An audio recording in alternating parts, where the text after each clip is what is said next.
les Gaulois. Bilan du travail, de combinaison siècle, Wilfried Bobila, Alain Voukoulou.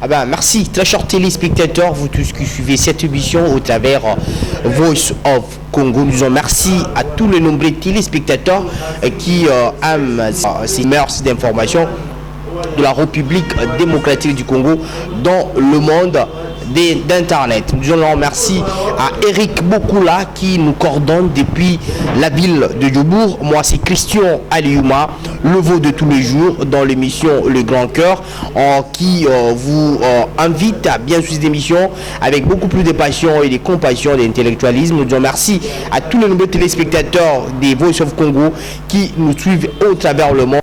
Vous avez la parole. Merci beaucoup, je m'appelle Dimaziba, je suis poète, écrivain, activiste. Je suis aussi étudiant en dernière année à Durban University of Technology en comptabilité financière. Par rapport à votre question, celle de savoir si le dialogue... voilà, je me réjouis parce que je crois, je ne voudrais pas dire que j'avais prophétisé au risque de créer une nouvelle secte, déjà que beaucoup ont pu lire à Kinshasa. Je peux dire que j'avais prédit la non-existence ou je dirais la non-légitimité de ce dialogue. Parce que nous, à l'époque, nous avions estimé que ce dialogue n'avait pas raison d'exister, n'avait pas raison d'être. Nous avions défini ces dialogues comme étant un piège tendu par la Kabylie aux opposants. Et aujourd'hui, les faits ne cessent de nous corroborer. On le voit à la télévision, pour ceux qui suivent les informations, vous remarquerez qu'il y a une frange d'opposition qui sont précipités au dialogue, ils y sont allés et quelques jours après, on les voit ressortir. Donc nous avions compris que ces dialogues qui avaient été demandés, c'est vrai, par l'opposition et qui, de façon implicite et explicite aussi, avaient été acceptés par la majorité, n'était rien d'autre qu'un bal de chauve, n'était rien d'autre qu'un conglomérat d'aventuriers qui cherchaient d'une façon, j'ai envie de dire, de façon indirecte, de façon, excusez-moi le mot, de façon légitime à maintenir un homme et son pouvoir. Donc le dialogue dans son essence n'avait pas raison d'être, parce que déjà sur la forme, il ne pouvait pas y avoir de dialogue du moment où le chef de l'État devait en principe se référer à la Constitution et cette Constitution lui donnait, s'il faut dire, l'ordre de plier bagage le 19 décembre. Donc il n'avait pas raison à ce qu'il y ait dialogue. Il n'y avait pas raison depuis son essence qu'il y ait raison de qu'il y ait dialogue. Ça c'est ce que dit Dim. Je veux prendre à ma droite l'habitué de cette émission. On a beaucoup cet homme, Monsieur Denis Mbacha. Il est donc représentant de la communauté congolaise ici en Afrique du Sud, en Durban. Mais aussi il est un activiste étudiant, mais aussi analyste politique. On aimerait avoir son point de vue à l'allure. On a passé beaucoup d'émissions avec vous concernant les dialogues, avant que les dialogues se tiennent, où il y avait des contestations à contestation, mais aujourd'hui les dialogues est là et aujourd'hui les dialogues veulent nous sortir un gouvernement des concertations. Qu'en dites-vous par rapport à cette question? Merci monsieur le journaliste. De nos débuts, j'avais toujours dit non à ces dialogues parce que le moment, comme je disais, le moment n'était pas opportun. C'est à quelques mois de la fin du mandat du président Kabila qu'il a annoncé les dialogues. On s'est dit pourquoi seulement maintenant, quand tu avais le moment d'organiser les dialogues, le président Kabila n'a pas disposé de son temps. Il y avait par exemple, si je me souviens bien, c'était avec Bemba, il y a eu beaucoup de morts. Il n'a pas passé, il n'a pas même pu organiser le dialogue. Il y a eu aussi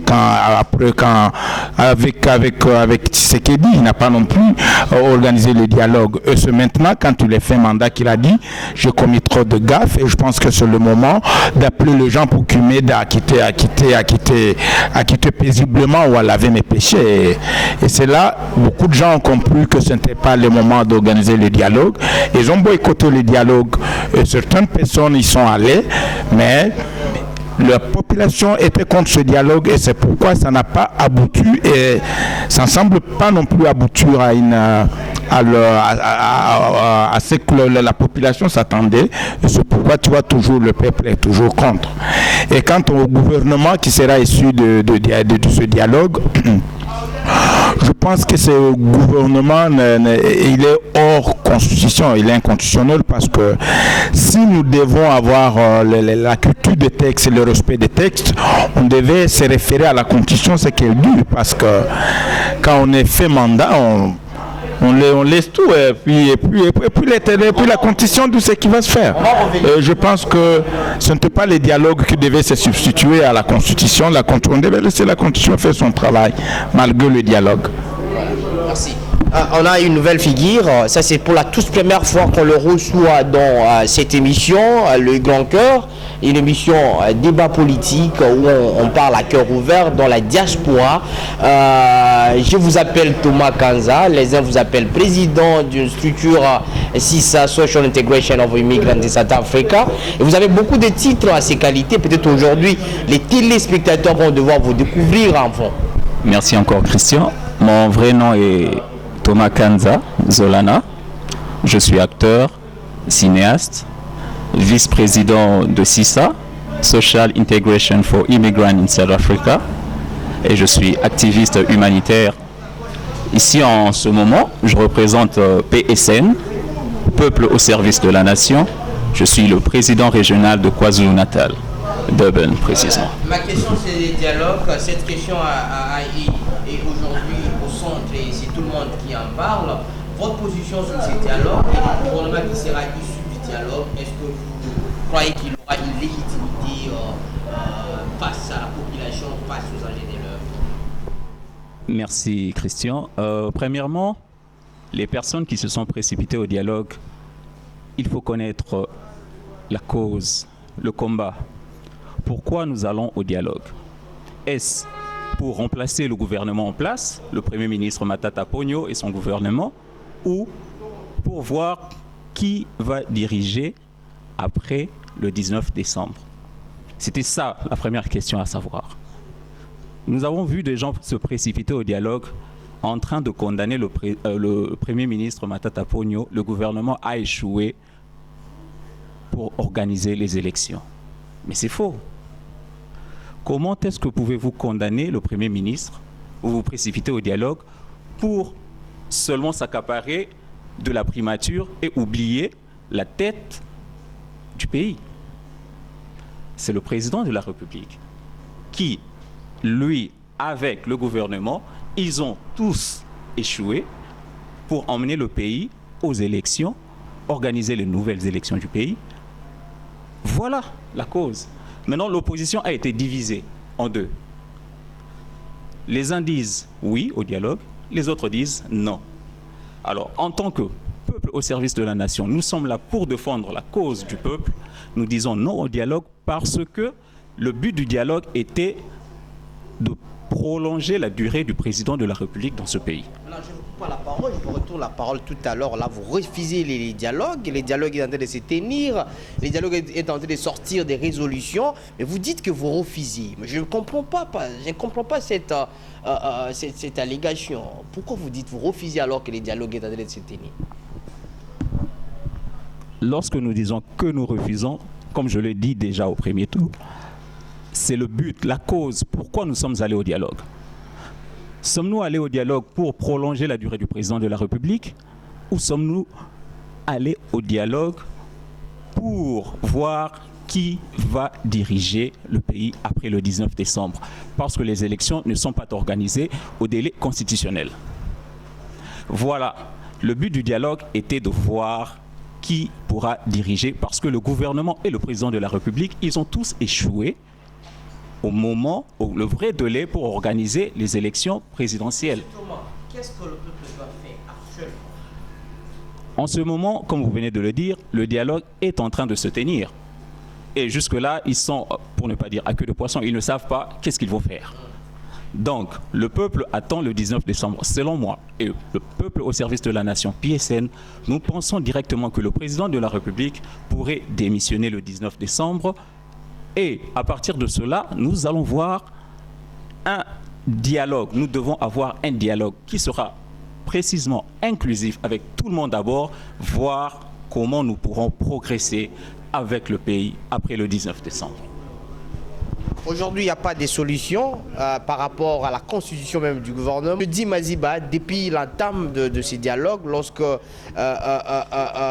les slogans dialogue avaient commencé au Congo, vous avez été contre toutes les émissions qu'on a connues avec vous, vous avez toujours été contre. Mais aujourd'hui, moi je me demande, dit Maziba étant Canadien, qu'est-ce que vous pensez que aujourd'hui la population peut faire par rapport à cette situation?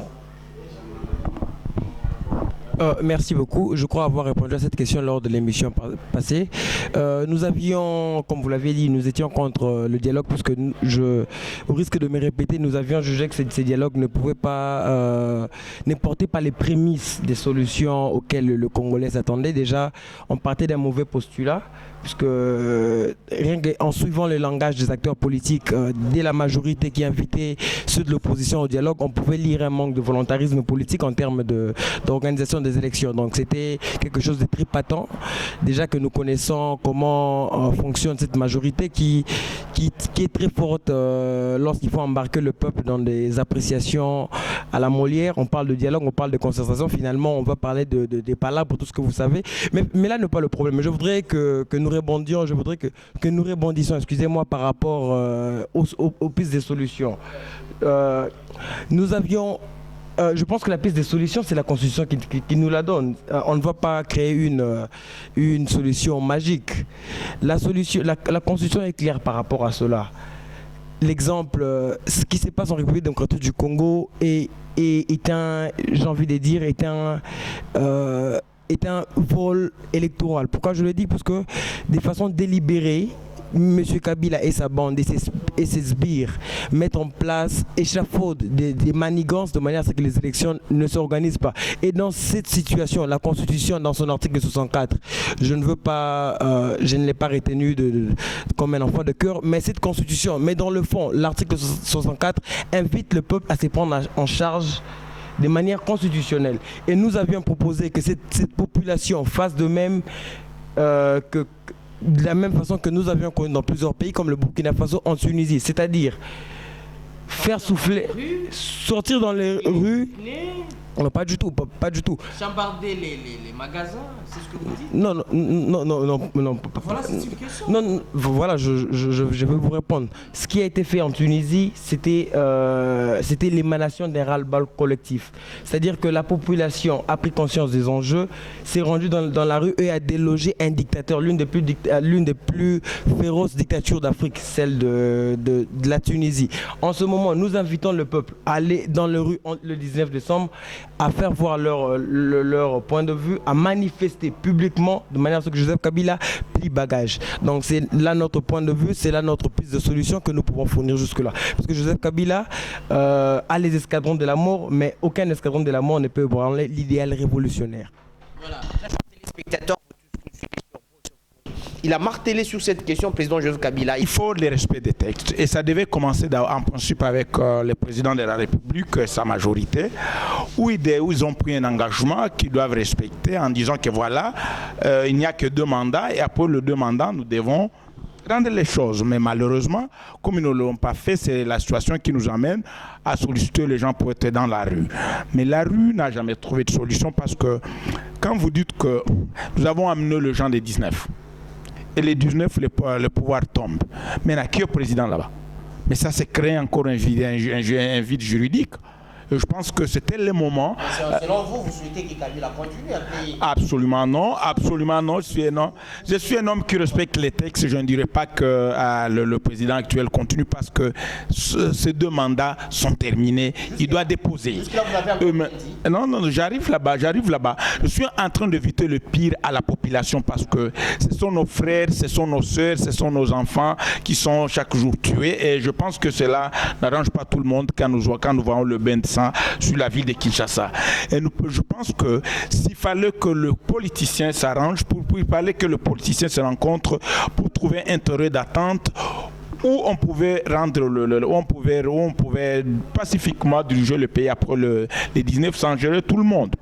Parce que s'il faudrait qu'on parle du respect des textes, on devait regarder la tenue des élections qui, normalement, devait être déjà prévisible à République du Congo. Juste avec l'enrôlement de nouveaux majeurs, cela nous donne, selon la CENI, 10 ans. Il y a déjà violation de textes. Monsieur Thomas Kanza, aujourd'hui, vous êtes contre le dialogue. Est-ce que les textes déjà sont déjà violés? Comment pensez-vous Comme je l'avais dit, le terme refusé, c'est plus lorsque vous avez un point de vue. Vous connaissez la cause de la chose et vous voulez entrer dedans et pour être sur un commun accord. Mais lorsque les personnes avec qui vous voulez vous mettre ensemble et partager des idées vous proposent déjà une idée qui est hors commun de ce que vous devriez faire, cela c'est ce que j'appelle refus. Le dialogue n'est pas mauvais. Comme notre confrère M. Denis a dit, l'opposition avait demandé que nous puissions passer à un dialogue inclusif, avec des conditions que l'opposition avait données, le rassemblement avait donné, mais cela n'a pas été respecté. Donc, ce qui fait que nous sommes dehors, ils sont dedans, mais ceux qui sont dedans, ils ne touchent pas la clé des Écritures. Pour eux, le dialogue, c'est le gouvernement. Ils mettent dehors le président de la République. En ce moment,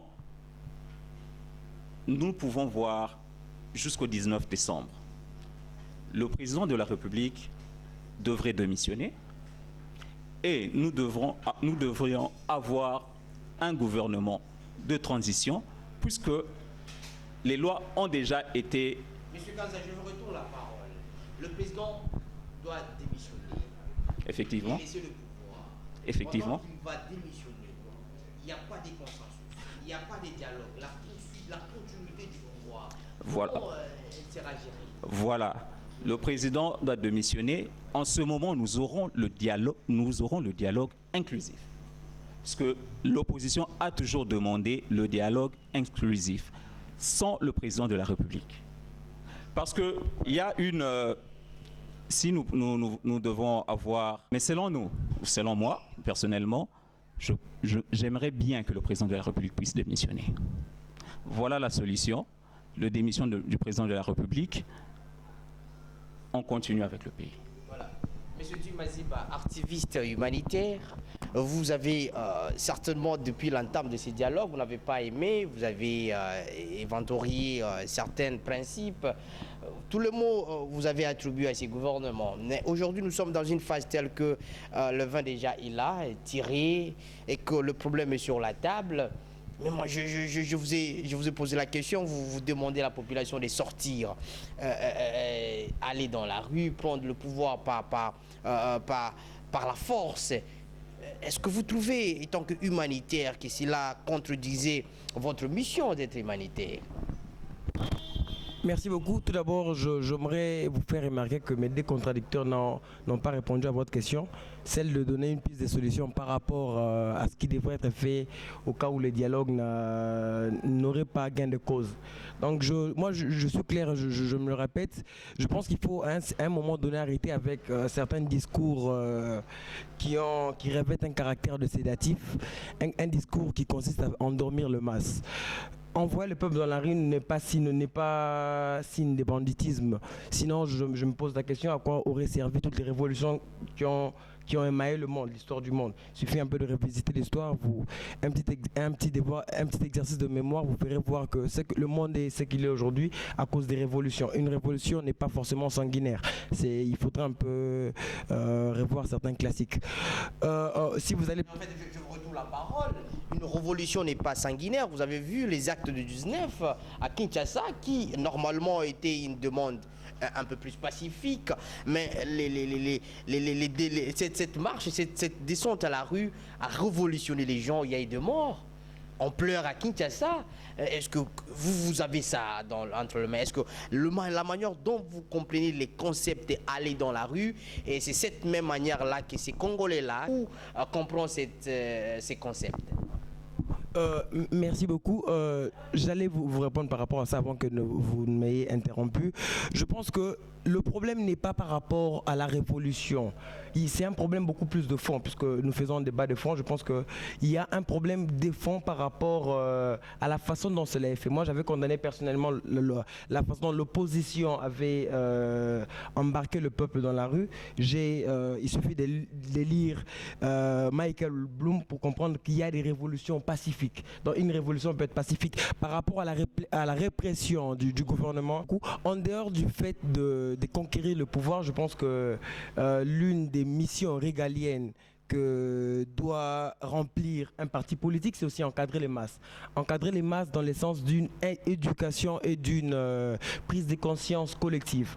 Donc une révolution pacifique ne devrait pas être faite de la manière dont celle du 19 a été faite, puisque vous verrez qu'il y a un manque de tact, un manque de stratégie révolutionnaire, un manque de stratégie politique. C'est là écrit, on ne peut pas demander au peuple d'aller dans les rues en dressant une espèce de barrière psychologique entre les peuples et les militaires qui sont eux-mêmes aussi victimes d'un régime d'oppression. Et ça, c'est l'une des graves erreurs que l'opposition a commises, celle de faire croire au peuple que les militaires et les policiers qui sont en face d'eux sont leurs ennemis. C'est déjà une très grave erreur. Nous proposons que la majorité, que l'opposition qui est censée envoyer le peuple dans la rue fasse comprendre au peuple que ces gens qui sont en face d'eux ont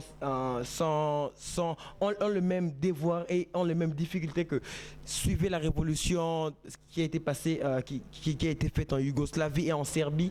Vous verrez qu'il y a eu des logos, des calicots sur lesquels il y avait des effigies, il y avait des mots doux à l'égard des militaires. C'est l'une des stratégies que l'opposition, je suis désolé de le dire en pleine émission, mais il y a un déficit en termes de stratégie dans la façon dont ces révolutions et ces marches sont organisées. Si cela s'est fait de manière à attirer, à arracher le cœur des militaires comme lisait l'art de la guerre de Sun Tzu, il est conseillé d'allier le peuple aux militaires pour avoir une révolution palliée. Merci. Merci très chers téléspectateurs, vous tous qui nous suivez sur Voice of Congo. Nous vous disons, cette émission, c'est une émission d'actualité. C'est une émission produite dans la diaspora pour informer la communauté congolaise au pays et aussi la communauté congolaise vivant à l'étranger. La question qui se pose, c'est la deuxième question. Le gouvernement qui sera issu du dialogue, les gens qui viendront de l'opposition seront encore opposants ou vont justement traduire la volonté de la majorité présidentielle, M. Denis Mbacha? Merci pour la question, Monsieur Ali. Je vais répondre par un oui et par un non. D'abord, disons par un oui, il y a une exception.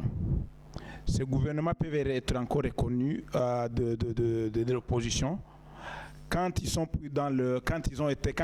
un gouvernement qui a été nommé dans le sens d'un gouvernement de cohésion nationale qui a un but de résoudre un problème. Et quel est le problème?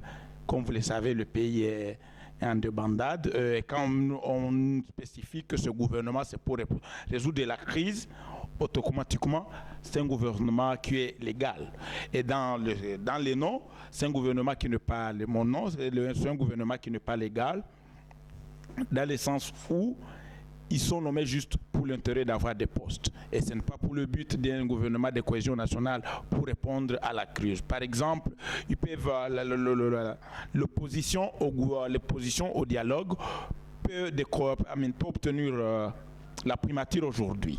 Et si cette opposition n'arrive pas à résoudre la crise, notamment à organiser les élections, qui sont organiser les élections et taire la masse, automatiquement c'est un gouvernement, ils seront confondus à la majorité. Mais si ils arrivent à répondre aux besoins pour lesquels ils ont été nommés, organiser les élections, résoudre les problèmes, la quiétude dans le pays, la paix et le reste, là, automatiquement, ils vont garder les statuts d'opposants. C'est ça ce que les textes disent. C'est ça ce que les textes disent. Voilà, merci. C'est un échange. C'est la population qui s'est dit déjà. J'aimerais bien que nous puissions avoir sur le plateau le gens de l'UNC, l'Union nationale chère au président Vital Kamerhe, qui certainement se pose des problèmes, qui certains l'accusent de trahison nationale, et qui ne représentait pas la volonté de la population. Mais ils ne sont pas là. Ils nous ont promis être prochainement dans notre émission. Monsieur Dim Maziba, est-ce que vous, selon votre analyse, vous pensez certainement que le gouvernement qui sera issu du dialogue sera à mesure de traduire la volonté de la population? Merci beaucoup. Avant d'y répondre, j'aimerais un peu très rapidement, si vous le permettez, rebondir par rapport à l'analyse de mon aîné, monsieur Denis. Je pense qu'il y a un problème des sémantiques. Si vous lisez la loi portant statut de l'opposition, il est clairement stipulé qu'est opposant tout celui qui n'est pas d'accord aux initiatives du chef de l'État, du gouvernement en place. Mais même si ces initiatives sont bonnes. Non, ça c'est un autre débat. Moi, je suis en train de pas du tout. Je pense que clarifier la population à ça. Pas du tout. Je pense que c'est la moindre chose. On ne peut pas s'opposer à une bonne initiative. Une initiative, quand elle est bonne, elle doit être saluée. Seulement, je répétais de façon in extenso ce qui a été dit sur la loi portant statut de l'opposition. Je l'ai lu et relu. Je pense qu'on est opposant du moment où on n'est pas, on n'embrasse pas totalement les initiatives je crois avoir répondu à cette question-là. Mauvaise de la majorité.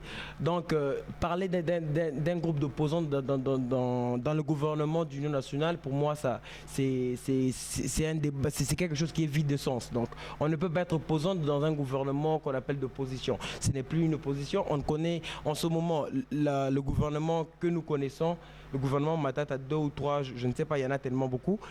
Celui-même, ce gouvernement qui a associé le MLC avec l'arrivée de certains cadres du MLC est un gouvernement aussi de cohésion. Allez-vous me dire que ces gens qui sont dans la majorité sont-ils toujours d'opposition? C'est un faux débat, ces gens ne sont pas de l'opposition, ces gens sont de la majorité. C'est patent quand on quitte la majorité, quand on embrasse la majorité, on devient de la majorité. Donc, quant à votre question de savoir si ce gouvernement est légitime ou pas, je pense qu'il n'est pas légitime. S'il faut parler de la légalité, tout à fait, puisque le chef de l'État et les chefs du gouvernement ont quand même cette prérogative de nommer des ministres et de former un gouvernement. Ça, c'est le mérite qu'a le chef de l'État. Mais lorsqu'il faut parler des légitimités, moi, je fais allusion aux aspirations du peuple. Parce que finalement, cela revient au débat selon lequel cette structure, ces mouvements, si j'ai envie de dire, cet épisode démocratique, cet épisode de l'histoire, ces pans de l'histoire du dialogue qui a amené, je disais, par rapport à la légitimité de ce gouvernement, je pense que c'est un débat qui est déjà, c'est un sujet très clair par rapport à cela. Il suffit de lire la psychose qui existe au sein de la population congolaise pour comprendre que finalement, que cette population a compris. Cette population a compris que ces acteurs politiques ne sont là que pour leurs intérêts et la légitimité qui en principe devrait être un credo a été biaisée. Donc je ne pense pas qu'il y aurait légitimité en ce moment-là. Voilà, merci. Monsieur Thomas Kanza, vous êtes de la famille Thomas Kanza, vous êtes d'une grande famille. Peut-être qu'on pourra dans les émissions prochaines revenir sur vous personnellement, puisque aussi vos grands-pères étaient plongés dans cette politique aujourd'hui que nous sommes en train de crier. Ils ont travaillé d'une manière ou d'une autre, ils ont été responsables de la gestion pendant un certain moment. Et ce gouvernement qui sera issu de l'opposition et de la majorité, de ces dialogues, ils seront là.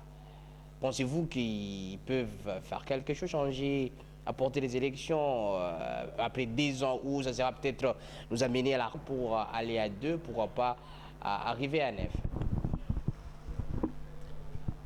Je dirais bien que le gouvernement issu du dialogue, il y a l'alerte générale partout dans le monde.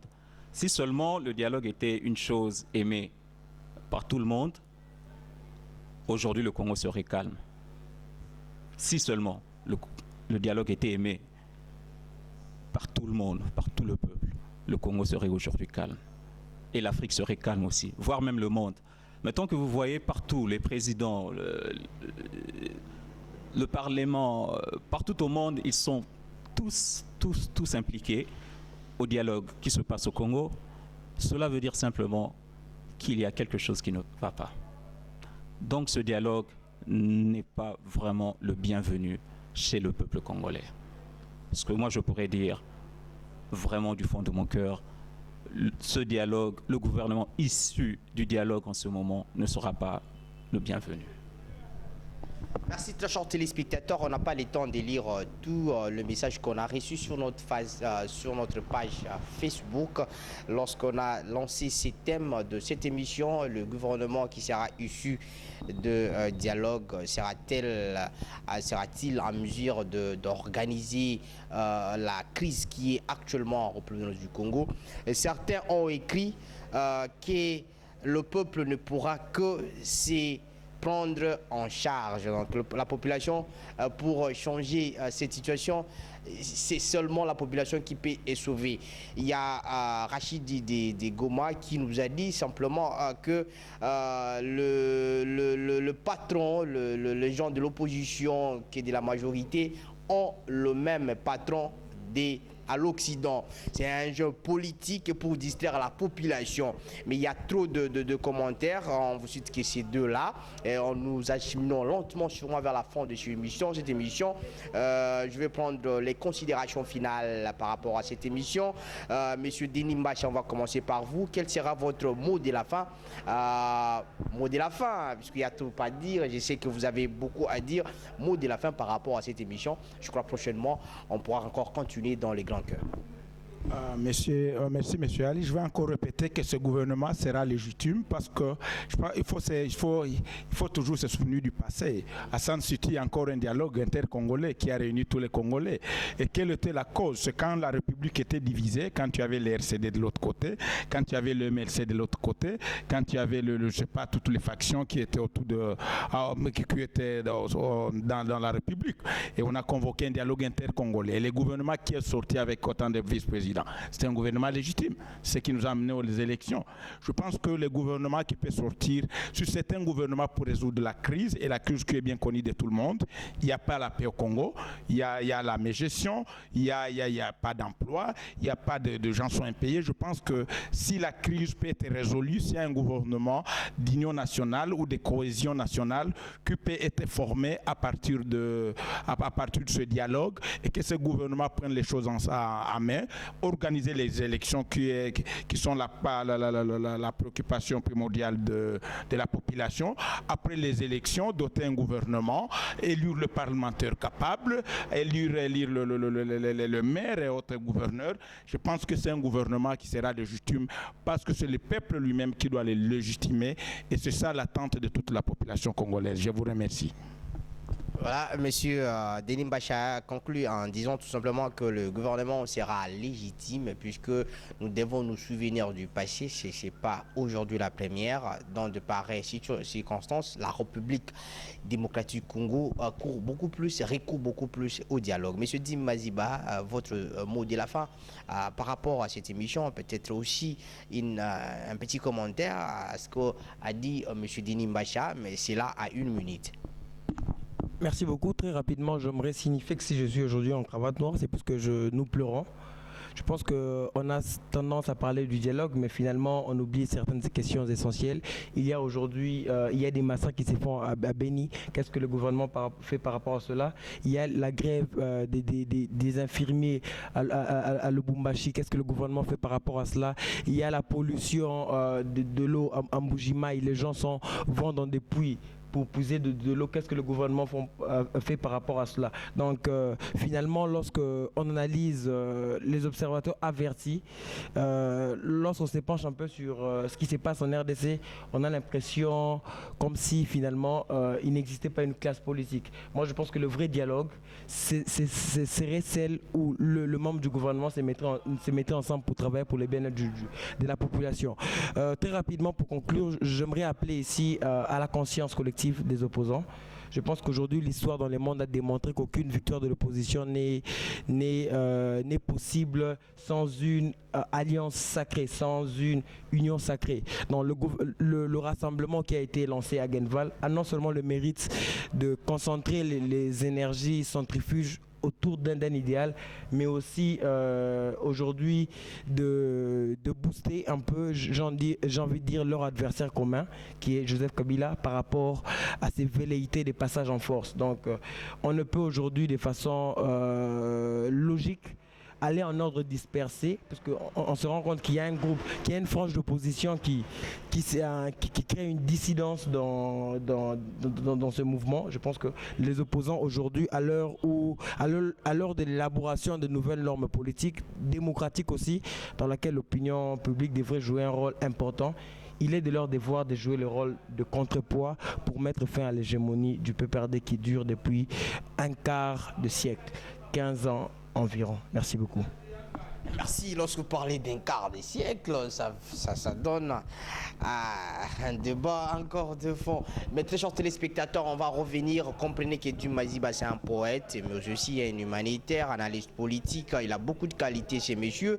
On va le découvrir prochainement dans le Grand Cœur. Grand Cœur signifie tout simplement il faut avoir les gros cœurs pour passer à cette émission. Une résistance des farouches. Monsieur Thomas Kanza, peut-être on va terminer avec vous au travers de cette émission. Votre mot de la fin par rapport à cette émission et un mot de votre parti politique qui jusque-là ne se fait pas attendre en République démocratique du Congo. Il n'existait que de Nord. Et c'est vrai. Premièrement, merci Christian. PSN n'existe pas que de Nord. Le président Rudy Mandio était à Kinshasa.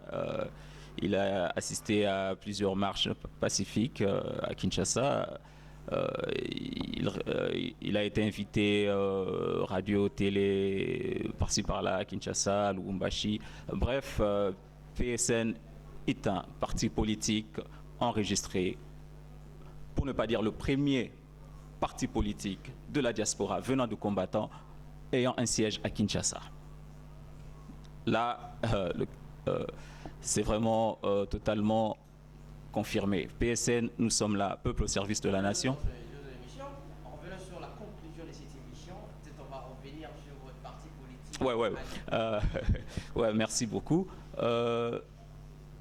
Juste pour essayer de voir le dernier point de M. Denis, qui a dit que le gouvernement sera légitime, ce qui fait que M. Denis approuve que le gouvernement qui viendra du dialogue sera légitime. Donc sera cela la continuité du gouvernement avec le président de la République jusqu'aux nouvelles élections présidentielles. Donc le gouvernement sera légitime, selon M. Denis, ce qu'il a dit. Mais selon moi, la légitimité du gouvernement est une autre question. Le gouvernement ne peut être légitime si seulement le dialogue était inclusif, comme l'exemple de M. Denis qui avait donné avec les accords de Sun City. Tout le monde était d'accord. Tous les opposants étaient d'accord. Il n'y avait pas deux classes politiques, les autres opposants qui disaient non et les autres oui, non. Cela était légitime. Mais avec ceci, je ne pense pas que le mot légitime fera place. Mais en ce moment, puisque ce n'est qu'un débat, tout le monde a des idées, je ne ferai que vous remercier parce que, à cause du temps, prochainement, peut-être, nous aurons encore le temps de confirmer. Et en ce moment, PSN, en passant, PSN est en train de pleurer notre combattant membre de PSN qui est décédé lors de la marche pacifique du 19. Monsieur, c'est vraiment Fortuna Ngibi de Kassavubu que, avec tout le respect, nous pleurons ensemble. Merci Christian. Merci très chers téléspectateurs, vous tous au travers le monde qui nous suivez au travers de Voice of Congo. Nous vous disons merci, nous disons merci à Eric, notre coordonnateur, aussi ici en Afrique du Sud. Vous le connaissez sur la connotation Eric Show, mais nous lui disons tout simplement merci pour la coordination. On dit merci au salon à Mathieu à Beautiful Salon qui certainement nous a donné un cadre pour la passation de cette émission. Nous disons à tous les nombreux téléspectateurs, ceux-là qui sont amis au Grand Caire, monsieur Enoch Massoudi, qui certainement nous viennent en aide par moment, ça fait du bien. À vous tous très chers téléspectateurs, merci pour votre sympathique attention. Je dis merci à Alain Alka Baby, c'est comme ça qu'on l'appelle, qui était derrière la caméra. Merci pour sa supervision technique. Merci à vous tous très chers téléspectateurs. On se retrouve prochainement dans le Grand Cœur. Bye, à la prochaine.